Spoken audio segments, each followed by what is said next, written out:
All right, folks, Gene Galin here with the Chatham Journal. Got Eric Andrews with Realty World, Carolina Properties. Yeah, that's right. Yeah, I figured out. Look, we do this about once a quarter, and we do this because we want to talk about the real estate market here in Chatham County from a real estate market Chatham County expert versus somebody from across the county lines who doesn't really know what they're talking about. They don't know. They don't. No, I'm serious. We can laugh about it. I've known Eric for over 20 years. Look, we've got some questions, but this is, if you watched this before, it's free flowing. But we're going to talk about the market snapshot. Okay, basically, what's going on right now towards the end of 2025? Or let's do a roundup as to 2025. What kind of year has it been here in Chatham County? It was surprisingly similar to 24. Like deja vu all over again? Yeah, it really was. I mean, it's not the same crazy COVID world. We have limited inventory.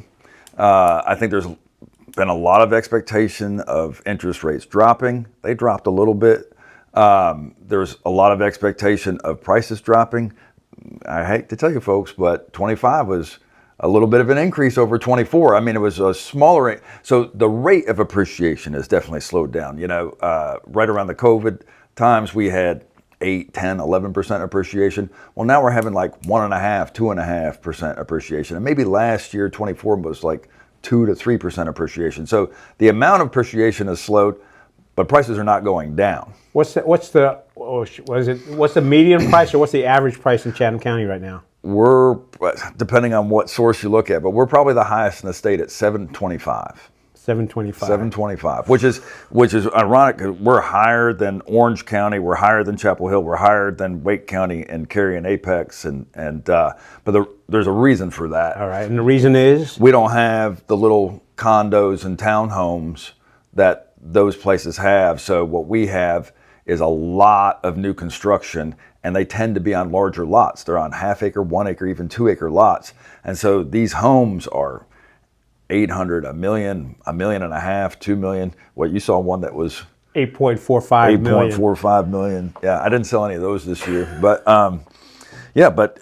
we do a lot of new construction, and it's been a long time since anybody's done a new construction that was under $1 million. So, what's driving that? Is it just the economics and the fact that you've got large lots? There's a shortage of inventory. Okay. There's still a bunch of people moving to the Triangle, and they are flabbergasted when you have someone sell a 1,600 square foot ranch in California, and they come here, and that's $1.5 million, and they find out what they can get for $1.5 million here. Their mind is blown. A lot of them are, they'll say, well, I want to buy a house for 800, 900 here, and then buy a condo for 400 or 500 at the beach. I mean, they can do that with what they're selling their homes for in California. There's still, outrageous prices increases, and I realize it's sticker shock for a lot of people, but we're not super expensive when it comes to other parts of the country. But we are quote unquote, we're perceived as super expensive for folks who've lived in this county for a while, and all of a sudden going, over $1 million? You talk about us going back a long ways. When we were on the back page of Chatham Journal, I remember our average house at that time was $85,000. You know what? I'm going to have to pull up a couple of old back copies and show folks what it was back then. Yeah, you could buy a piece of land for $10,000, $11,000. A whole lot to build on. You could buy we sold some for $7,500, $8,000, But, it's just the prices are skyrocketing. I remember, price per square foot, new construction used to be $50 to $75. We're probably averaging around $300 a foot now for new construction. Why is that? Is that partly because folks are demanding more in their homes? I know costs have gone up, but is there costs have gone up, materials have gone up, the dirt has gone up. So you have to put your house on a piece of property. So that's gone up.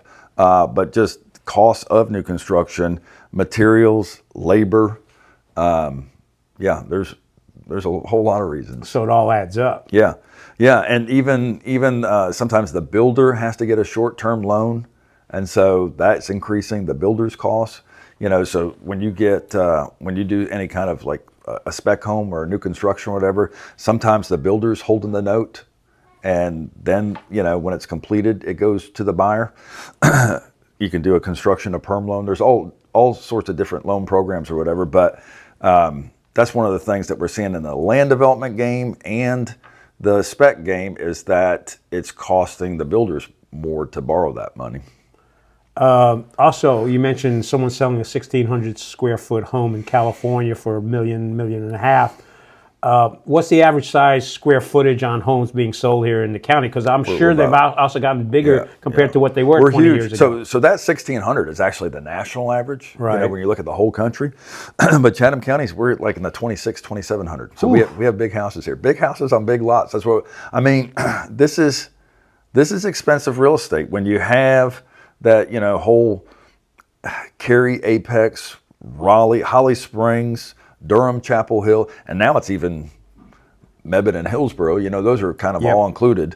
And then when I go in my state conferences, we have what's known as the Magic Crescent, and that's Raleigh to Greensboro to Charlotte. That whole area is super, super popular. But Chatham County is becoming like playground of the rich or whatever, because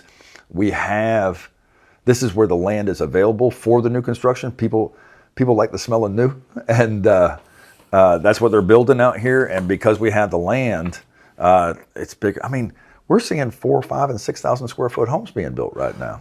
Well, let me ask you this, because I will mention the fact that I noticed the Chatham Journal. Our website gets about 30,000 to 50,000 visitors a month, but the biggest surprise is we have our Facebook page for both the Chatham Journal and the Chatham Chat List. And if you had told me this last year, I would have said, there's no way, Jose. But in the last 6 months, we're averaging more than 1 million views a month. Wow. And 40% of those views are from outside the county. So how are folks finding out about Chatham County, and what's pulling them in? Or is it just that they go next door and say, oh, I can come over to Chatham County? Or is it the fact that Disney's coming here, Chatham Park, and all that stuff? Well, Disney, Chatham Park. But, I think Chatham County is a term that locals use, okay?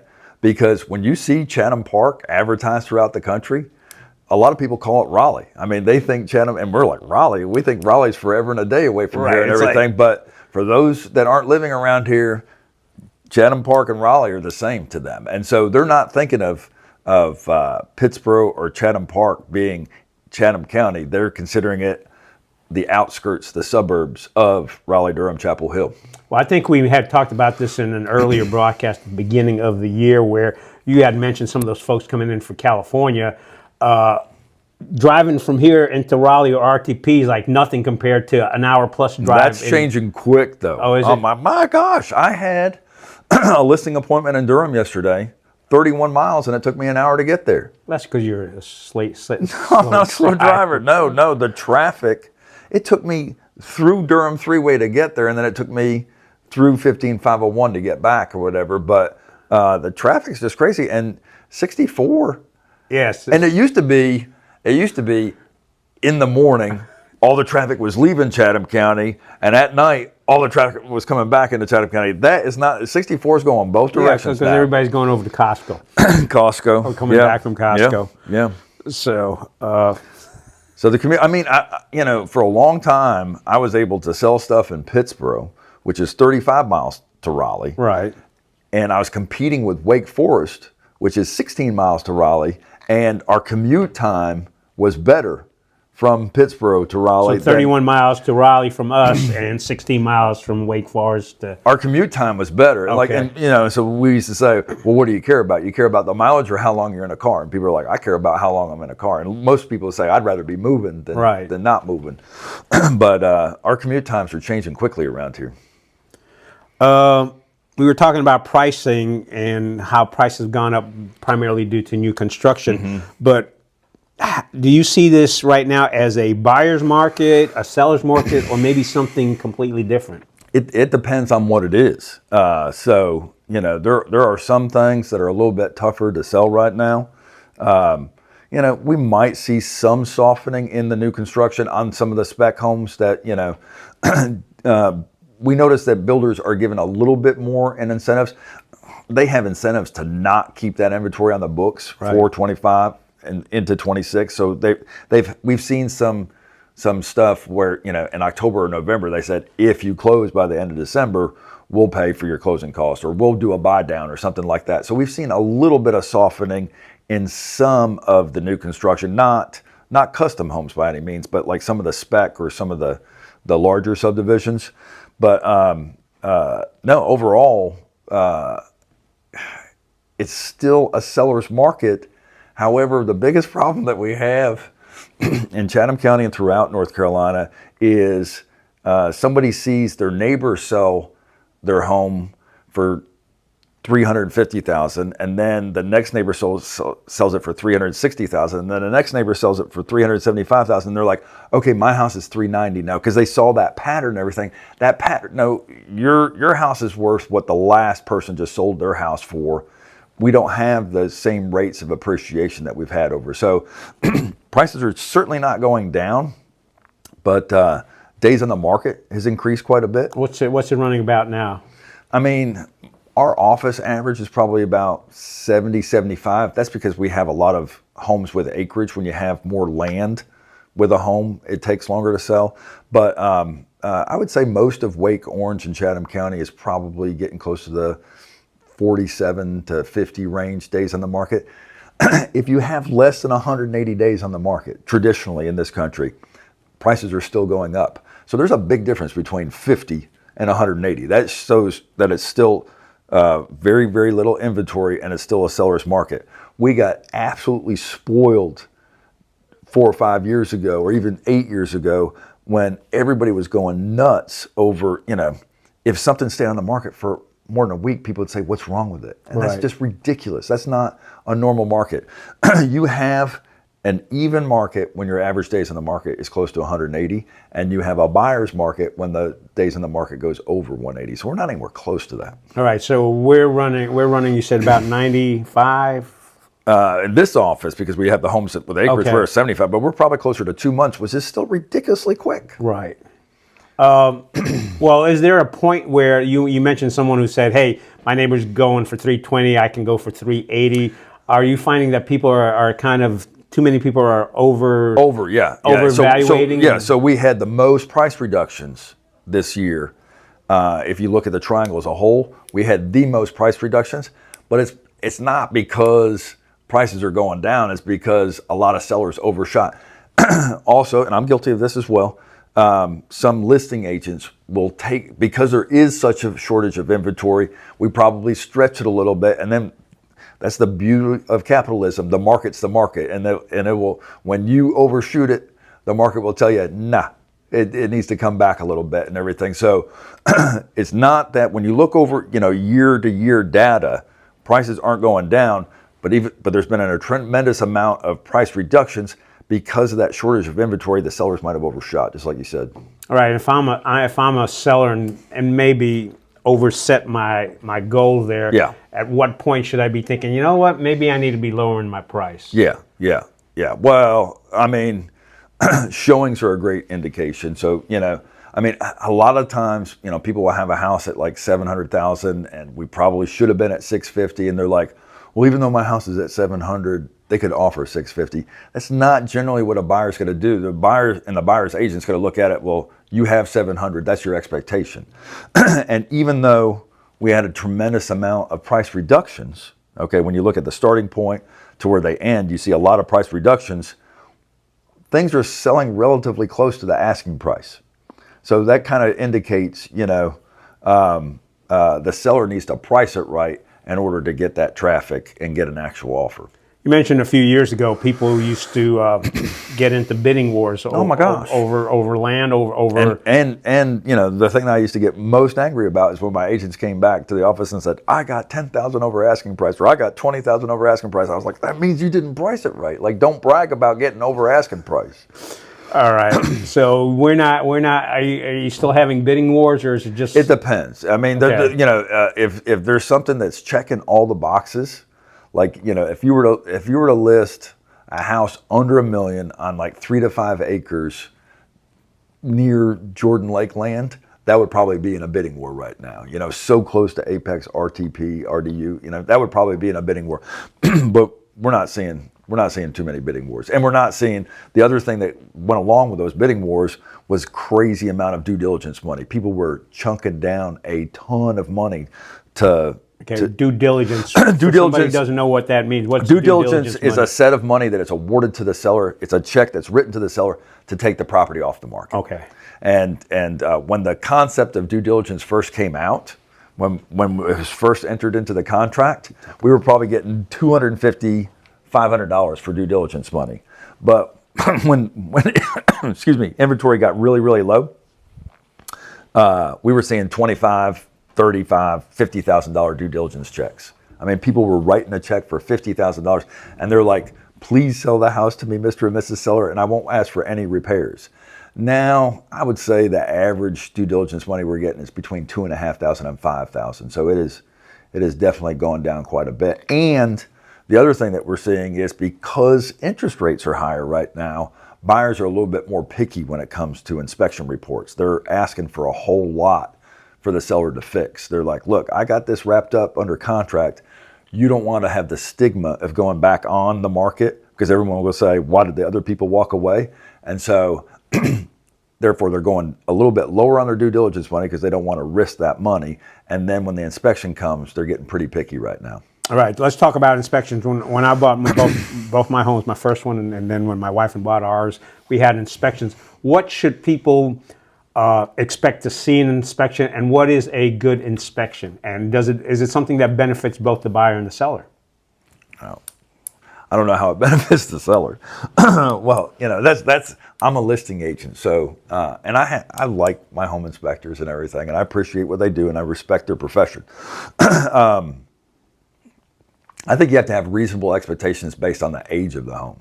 So, if a home is 45 years old, we can't go nuts if we don't have GFCI next on the outlet next to the kitchen sink. It wasn't code back then, but people freak out about it now. I mean, we had one just the other day where the hand railing went too far past the bracket, and so that's considered a danger.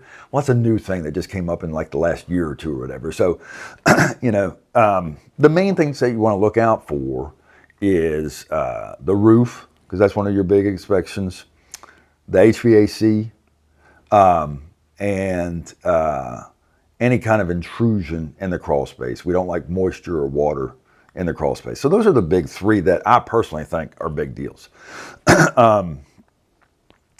When you make an offer on a house and they disclose that the roof is 20 years old, and then you get a home inspection and the home inspector says, "You're probably gonna have to replace this roof in 5 to 10 years.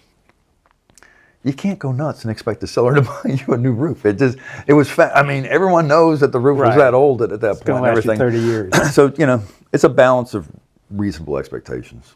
All right. Actually, that leads into another question: is what do you see as the most overrated upgrade that people do on their homes? Kitchens. Kitchens. Kitchens are so expensive right now. Did you hear that? I'm looking at my wife. Did you hear that? Eric said kitchens because she wants to redo our kitchen. Okay, but there's an asterisk there. Oh, asterisk. Okay. So if you're going to renovate your kitchen and sell your house next year, you're going to lose money. Okay. But if you're going to renovate your kitchen and you're going to sell 5 to 10 years from now and you're going to enjoy that newly renovated kitchen, then it's not that bad of an investment. One of the quickest things that people say is a house is dated, and a house gets dated pretty quick. Kitchens tend to be very trendy. It changes all the time, and like islands are hot right now. So do you like glass in your cabinet doors or no glass? I don't like glass because you have to keep, but we have one kitchen with glass in it and everything, but you have to keep everything Well, I mean, it looks good in pictures. It looks great in that pictures. Means you have to keep everything, you have to keep everything clean. I don't like white cabinets. I have white cabinets right now. I did not realize how When did you put in those white cabinets? I didn't. I was cheap. I painted old cabinets. I painted old cabinets white. Right, but folks, it's the you worst. Need to buy a house from Eric now. I'm frugal. Everybody knows I'm frugal. But if you're going to do improvements to the house like pre-market, interior paint, interior carpet and floors, and landscaping outside and exterior paint, those are all things that'll pay dividends for you. That's So going to. those are no-brainers. Well, they certainly help a house sell quicker, Right. and you'll probably recoup most, if not all, your money doing those improvements. But I'm a real big Consumer Reports guy, and if you look at master bath, primary bath renovations, or if you look at kitchen renovations, you're looking at like 79 to 84% is what you'll recoup and everything. So you have to consider that, like, am I going to enjoy that for the next few years? All right. Well, my wife is redoing our one of our main bathroom, and that bathroom is 30 years old. So I guess it's Do you spend okay. a lot of time in the bathroom, Gene? It depends on how I'm feeling.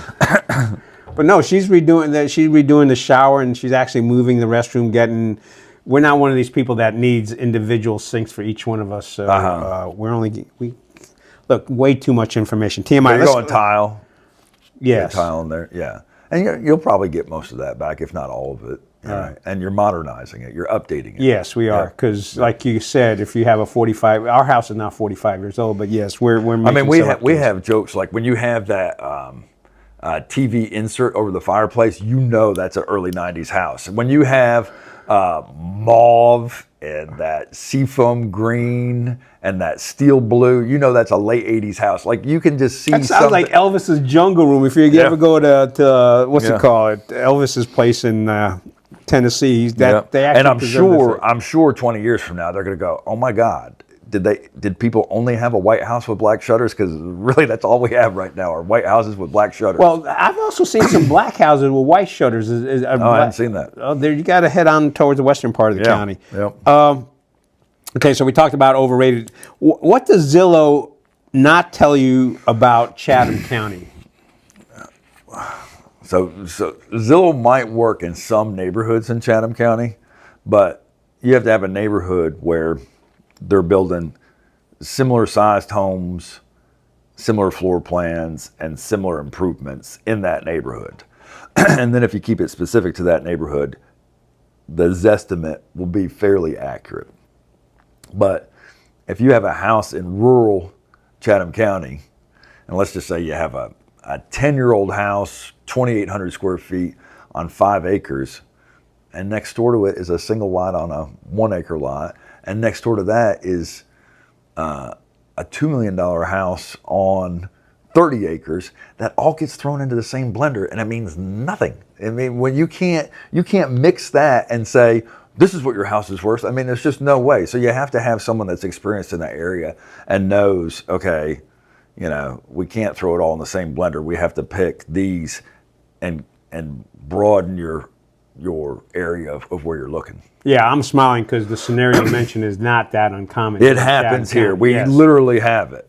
People get upset, like, I love the neighborhood, but I can't believe that. And, it's not really a neighborhood in Chatham County unless you're in a subdivision with protective covenants. But, like, when you buy an acreage property, you're happy because it's unrestricted and you can do whatever the heck you want. Guess what? Your neighbor can do whatever the heck they want. Right. Yeah, and it's not unusual, as you say, to ride by a single wide or double wide, and then you've got a $2 million or $1 million home next to it. All right, we're going to take a quick break. We're going to continue, and we'll be right back.